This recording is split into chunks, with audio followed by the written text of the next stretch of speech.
औज़ुबिल्लाहि मिनश्शैतानिर्रजीम बिस्मिल्लाहिर्रहमानिर्रहीम। अस्सलाम वालेकुम प्यारे प्यारे भाइयों बहनों दोस्तों बुजुर्गों, मैं हूँ सैयद शहरियार अली नकवी और आप लोग देख रहे हैं गूसा व्लॉग्स। आज उम्मे हबीबा के केस के हवाले से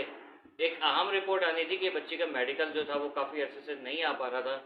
जो कि तकरीबन 3 महीने हो गए, लेकिन मेडिकल रिपोर्ट जो है पोस्टपोन होती जा रही है। अब क्योंकि अदालतों की छुट्टियां भी हैं, लेकिन फिर भी कुछ मेडिकल के हवाले से जो वहाँ पर सुनवाई होनी थी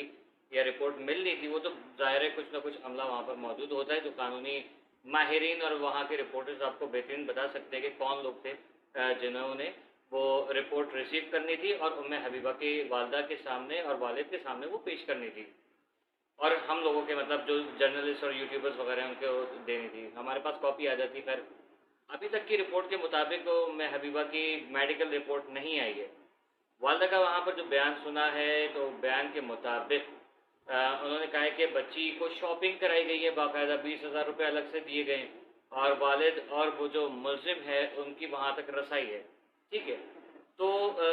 शेल्टर होम का मतलब चले सही है, एक तरीके से ये भी देख लें, क्योंकि अभी देखें कानूनी तरीके से, क्योंकि पहले ये दरख्वास्त जमा कराई गई थी बच्ची के अगवा की वालिद और वालदा के मुदैयत में, जिसमें वालिद जो था वो सरपरस्त के तौर पे था, तो उसी को अभी तक क्योंकि उस पर से वो सरपरस्ती हटी नहीं है, तो वालिद जो है वो अभी तक सरपरस्त हैं, और उसके हिसाब से वालिद जो है वो आ जा सकते हैं, मिल सकते हैं कभी भी अपनी बेटी से। ठीक है, तो वहाँ उसको शॉपिंग करा के दी गई है, और काफ़ी जो मतलब खर्चा भी दिया गया। 20,000 रुपये शेल्टर होम में एक बच्ची को 20,000 रुपये की क्या ज़रूरत है, आई डोंट नो। ठीक है, लेकिन फिर भी बहरहाल फ़िलहाल सब्र करके जिस तरीके से माँ उसकी बैठी हुई है बच्ची की, कि मैं चाहती हूँ कि बच्ची भले से शेल्टर होम में रहे और वहाँ पर जो उसका माइंड थोड़ा सा खुले तो जाके, क्योंकि अभी बच्ची जो है वो अपने आप को नुकसान पहुँचा रही है, अपने हाथों पे कट कर रही है, निशान कट के निशानात लगा रही है, पीट रही है, चीख रही है, वो वहाँ पर पता नहीं किस ट्रॉमा में है। बच्ची बाहर आएगी, बच्ची सामने आ जाएगी तो काफ़ी चीज़ें खुल के सामने आएंगी, फिर पता चलेगा दूध का दूध और पानी का पानी। ठीक है, अभी वालदा जो है वहाँ पर तने तनहा वहाँ पर मौजूद दर बदर जो है वो हो रही है, धक्के खा रही है दर दर की, कि उसको किसी तरीके से इंसाफ मिल जाए। और यहाँ पर मामला जो है वो टेढ़े हुए हैं इस वजह से, क्योंकि जो बच्ची का बाप है वो जो है वो उस अब्दुल्ला के साथ, यानी वो जो लड़का है जिससे मुबैना निकाह, जिसको अभी तक देखें क्योंकि प्रूफ नहीं है तो इसलिए मुबैना निकाह कहा जाएगा उसको, कि वो किया गया है, लेकिन एक 13 साल बच्ची है फिर भी, तो उनके जब तक कि आपस में पैचअप नहीं हो जाता मामला, या मतलब पैचअप से मुराद ये नहीं कि वालदा जो है वो उसको अब्दुल्ला साहब जो हैं, मतलब अब्दुल्ला शेख साहब आई थिंक जो बच्ची के वालिद हैं, उनसे जब तक वो बाकायदा तौर पे जो है वो नौका कोई बातचीत नहीं हो जाती, क्योंकि सुलहनामा तो पॉसिबल नहीं है, क्योंकि अभी उन्होंने खुला का केस भी दरख्वास्त दायर की हुई है उसके ऊपर भी,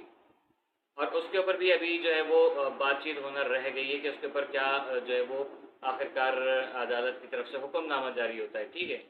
और अगर वो हो जाता है तो उसके बाद फिर केस में आसानी हो जाएगी, और केस में आसानी ये होगी कि वालदा जो है वो फिर नॉमिनी बनेगी, और वालिद जो है उसके हाथ से वो केस चला जाएगा। तो इस चीज़ को मद्देनज़र रखते हुए जो बड़ी सियासत के साथ काम हो रहा है, आई थिंक कि अभी तक वालिद ने जो है वो उस पर कोई एक्शन नहीं लिया है। वो अगर खोला हो जाती है तो डेफिनेटली कि जो बच्चों के कवानीन हैं जो इस टाइप के, तो उसके हिसाब से अगर बच्चा नाबालिग है तो वो वालिदा के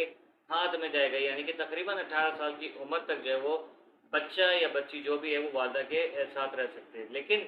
अगर बच्ची अपने होश हवास में बिल्कुल सारे जो मतलब मेडिकल हो जाता है, और जो जज वकील वगैरह बैठते हैं तो वो लोग देखेंगे, जिस तरह से दुआ दारा के केस में टीम जा रही थी बार बार मिलने के लिए, उस तरीके से अगर वो बच्ची का मुआयना करते हैं और फिर बच्ची बयान देती है कि नहीं मुझे वालिदा के पास जाना है या वालिद के पास जाना है, तो दोनों में से एक को ज़ाहिर है जो अपोनेंट पार्टी होगी उसको चुप करके बैठना पड़ेगा। ठीक है, जो भी होगा देखा जाएगा। लेकिन फ़िलहाल ये कि वालदा कह रही है कि दुआ दारा की फैमिली में जिस तरीके से दोनों मियाँ बीवी साथ थे और उन्होंने दोनों ने साथ केस लड़ा था, तो उसी तरीके से जो है अब्दुल्ला साहब को केस लड़ना चाहिए था, लेकिन उन्होंने जो है वो बच्ची को बेच दिया है। ठीक है, और साथ ही साथ ये भी कह रही है कि वो बच्चा जो है यानी कि अब्दुल्ला वो मुसलसल पैसों की बातें कर रहा है, मतलब पैसे ऑफ़र करता है, पैसों की बातें करता है, जिससे जो है वो साफ जाहिर होता है कि ये सिर्फ और सिर्फ लालच दे रहे हैं, और लालच दे के चुप करेंगे तो उसके बाद क्या होगा, बच्चियों के साथ क्या होगा। तो वो सारी चीज़ें जो हैं वो हम लोगों ने इतने अरसे में केसेस के अंदर देखी हैं, ठीक है। तो वो खदशात हैं, वो चीज़ें। और हमारे पास, मेरे पास भी ऑडियोज़ मौजूद हैं उस लड़के की, लेकिन मसलहतन जो है वो मैं नहीं चला रहा हूँ, क्योंकि अभी जो है चलाने से उल्टा काम ख़राब हो जाएगा। इसलिए मैं फ़िलहाल जब मौका देखूँगा उस वक्त उसकी ऑडियोज़ वगैरह मैं चलाऊँगा, अगर मुझे परमिशन मिली। क्योंकि मैं ज़ाहिर है जो कानूनी माहिरीन देखे हम लोग भी, मैं रिपोर्टर नहीं हूँ, लेकिन मेरे जो एक टीम है बाकायदा, क्योंकि मैं अकेला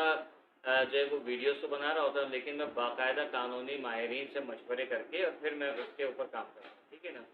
तो हमारे साथ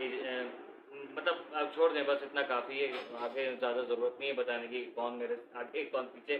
ठीक है ना। तो ये सब चीज़ें बताने की ज़रूरत नहीं है, लेकिन हमारा उल्टा देखिए, केस को हम चाह रहे हैं कि बच्ची,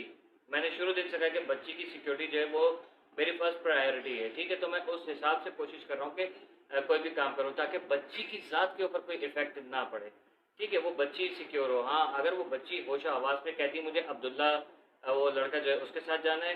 तो वो फिर उसमें हम क्या कर सकते हैं। लेकिन अगर वो कहती नहीं मुझे अब्दुल्ला के साथ नहीं जाना है, अब मुझे अपनी अम्मी के पास जाना है, तो उसमें भी हम कुछ कर तो नहीं सकते, लेकिन अलावा इसके कि जो भी फैसला होगा बच्ची की भलाई के लिए होना चाहिए, ठीक है। तो अभी तक जो नॉमिनी एक्चुअली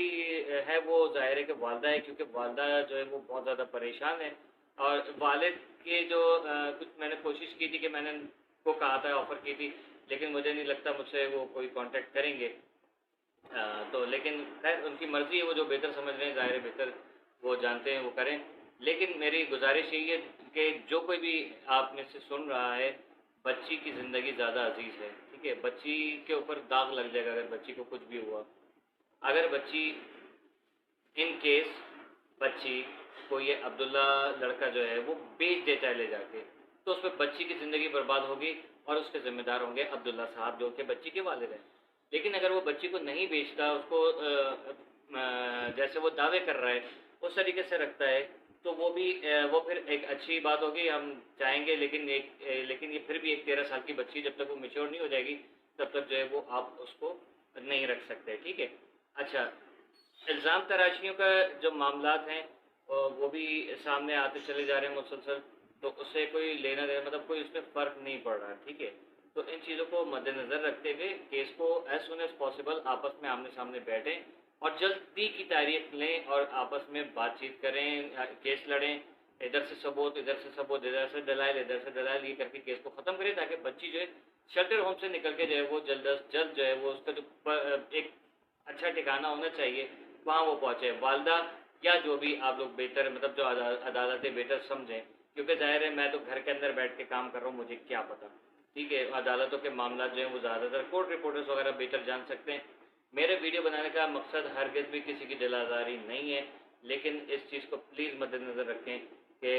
बहन बेटियाँ सबकी साझी होती हैं, और इनके साथ कुछ उल्टा सीधा हो जाए तो आप दुनिया में तो बच सकते हैं, लेकिन आखिरत में आपकी कोई बचत नहीं है, क्योंकि अल्लाह ताला की लाठी बे आवाज़ है, और वो जो हिसाब लेता है, जो हिसाब करता है, वो बेहिसाब होता है और बेलॉस मतलब एकदम बेधड़क वो करता है। उसकी लाठी जब चलती है ना तो बेगम हो जाइए, बहुत टाइट लाठी चलती है। तो अल्लाह के अजाब से डरें, हम सबको चाहिए कि अल्लाह के अजाब से डरें, और जो हमारे मुल्क के हालात हो रहे हैं इसके ऊपर तवज्जो दें, ना कि ये लव मैरिज के जो ये कीड़े उछल रहे हैं ना, इनको फौरी तौर पे बंद किया जाए। मौलवी हजरात से गुजारिश है कि जो बात बात पे फतवे लगाते हैं कि इस चीज़ को फ़ौरन इसके खिलाफ आवाज़ उठाएं कि छोटी बच्चियों की जो शादियाँ हो रही हैं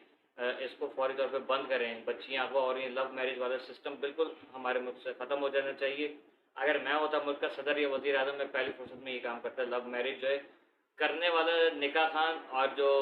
कोर्ट में जो भी मतलब जज वकील जो भी इसके लिए वो फैसले देते हैं, मैं इन सब पे पाबंदी लगाता कि ये चीज़ें नहीं करें, बिल्कुल भी अलाउ नहीं है मेरे मुल्क के अंदर, क्योंकि ये इस्लामी माशरा है,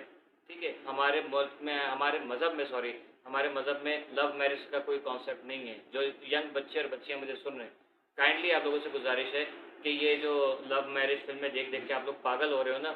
और उसने शादी कर ली, भाग के इसने कर ली, ये सब चीज़ों में कोई हकीकत नहीं है। लव मैरिज का कॉन्सेप्ट नहीं है हमारे दीन के अंदर कहीं से भी। अपनी अपनी शरीयतें मत पैदा करें, अल्लाह का वास्ता है, ठीक है। अब बाकी देखते हैं, उम्मीद है कि जल्द अज जल्द बच्ची का जो